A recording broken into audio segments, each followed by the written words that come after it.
Welcome to the Supply Chain Ambassador Podcast. I'm your host, Bruno, helping you navigate the world of supply chain in a fun and engaging way. Today's guest is Danielle. Danielle is the manager of procurement analysis and reporting with National Resources Canada. She has 16 years of Government of Canada experience, working her way from a CR4 to a PG6.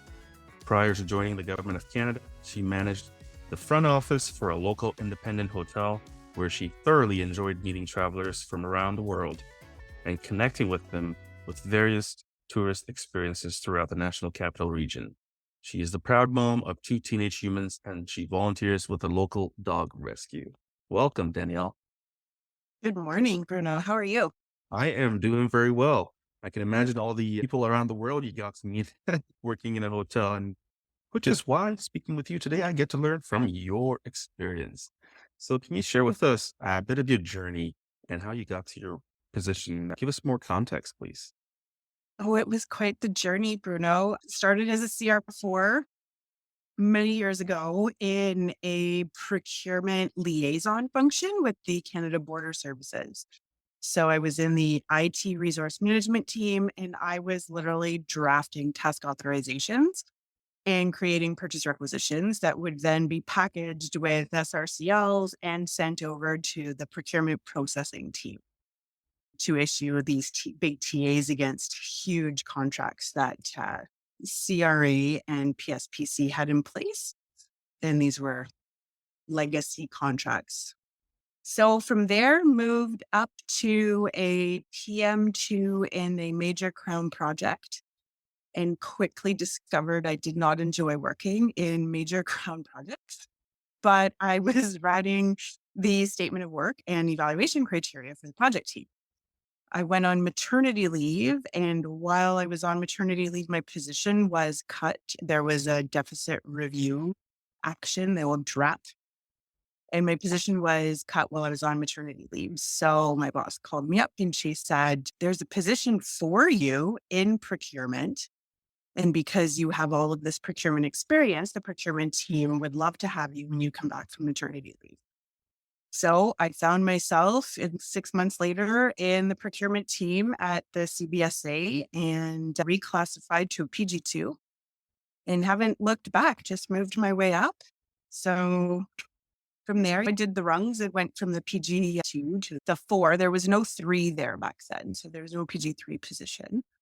Successful in a PG5 competition and made my way over to PSPC. So I was at PSPC for 3 years managing the task and solution professional services supply arrangement and the acting manager for the temporary help services supply arrangement for a bit of time.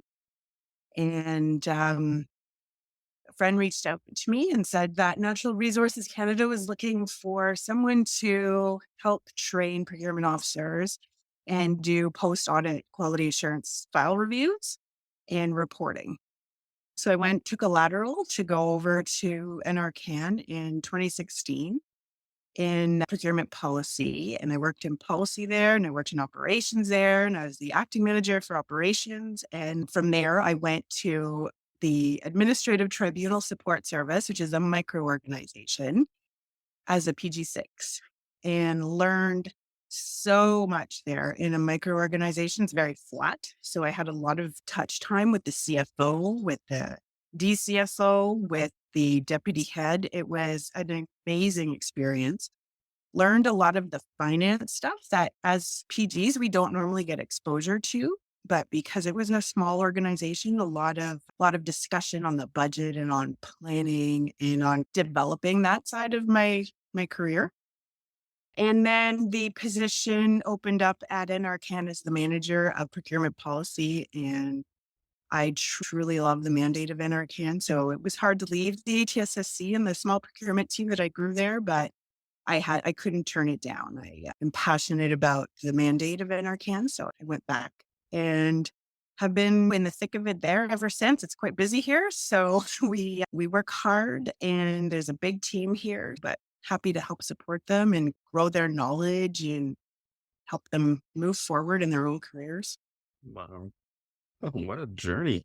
And I had this similar experience with working in that small group. So I went from ESDC, where we're like 20 or so procurement officers, to D&D, where you would think is a large group, but I really worked in a team of three. And I think we got to, right now, we're up to five. But yeah, having that small team, you really have that interface with CFOs, with budget planners, with project managers, and it's really a well-rounded experience. So I echo that.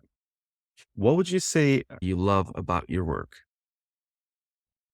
A couple of things that I love about my work. I love experimenting and being allowed the bandwidth to try new things and push the envelope to about as far as the corner of the box, right? That we can push it because procurement is still very black and white. But I love being able and being encouraged to be agile in the approaches that we take and training. I adore training new buyers and helping them make connections between the statement of work, the evaluation criteria, and that light in their eyes when they get it, when it clicks and they understand. I think that's phenomenal and so rewarding for myself. Yeah, that's what I love.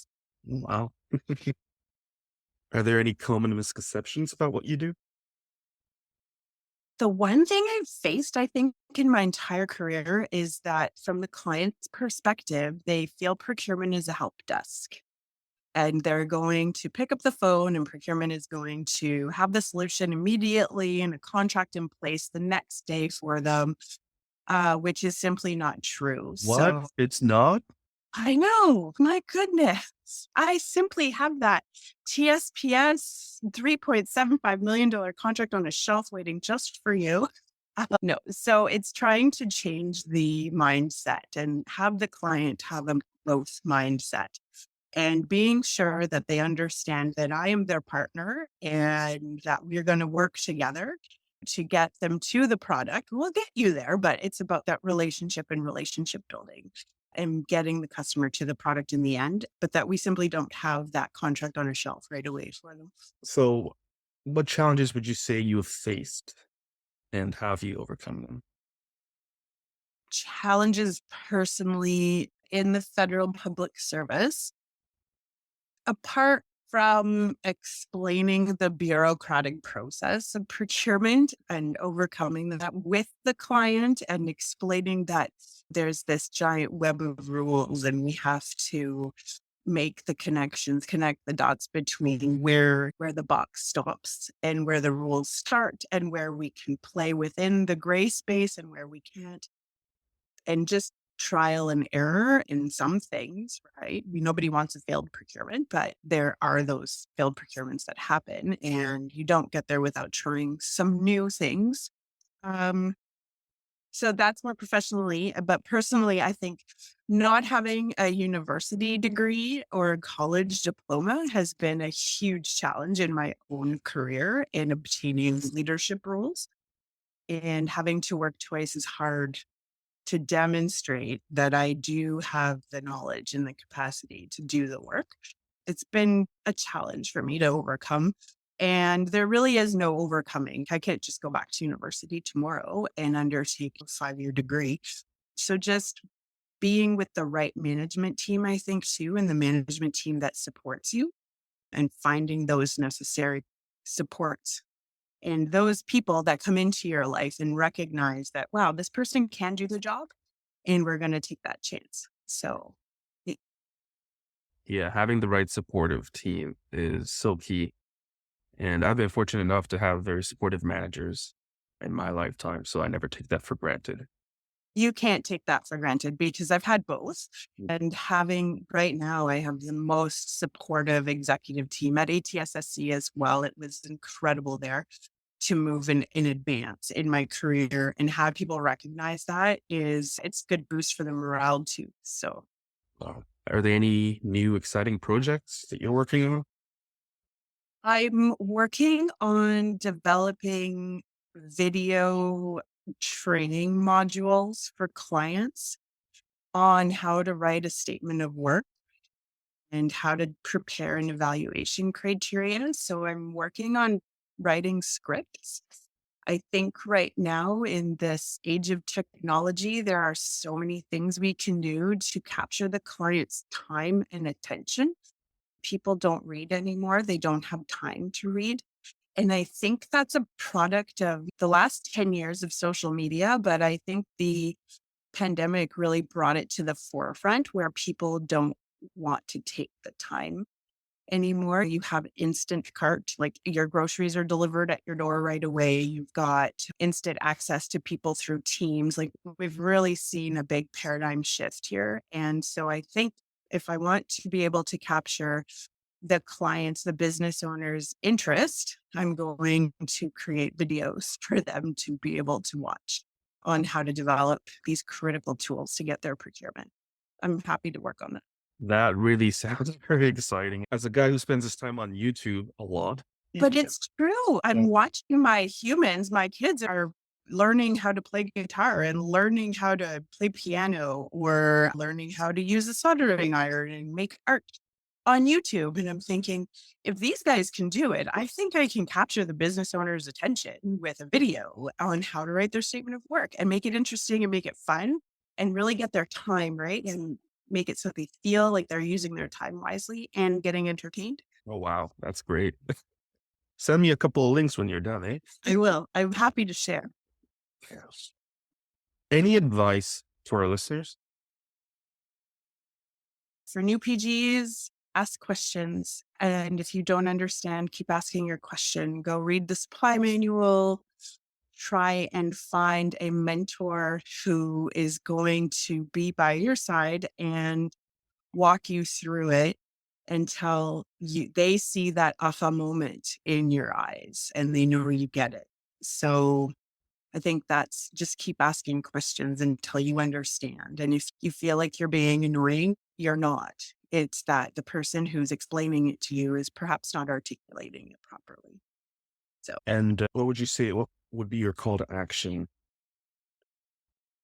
don't be afraid to innovate. Use the technology that we have now and try and find ways to simplify a very complex process for your client. Not necessarily to say that you're going to have that procurement on the shelf waiting for them the next day, but there are ways to innovate and there are no stupid ideas. And for managers, I would say give your employees the space to innovate, give them space to experiment, guide them, and let them fail so they learn, I think is the most important. It's time to redevelop our tools and move forward and into new technology. So Yeah. leveraging new technology. And being allowed to fail is a good thing because we grow from our failures. It shouldn't be such a negative thing. I agree with you. I agree. We can't be so hard on ourselves. Yeah. There's serious capacity issues right now, not only in the public service, but there's capacity issues in industry also. I've had 3 procurements now. And that's another thing. People are like, Danielle, you're a PG6. And why are you doing procurement? Because it needs to be done. And if I don't roll up my sleeves and do procurement, I don't understand. I'm losing touch with what the operational level is doing. And I can't do that. I have to understand what they're feeling so that I can try and target their pain points and make procurement simpler for them and help them.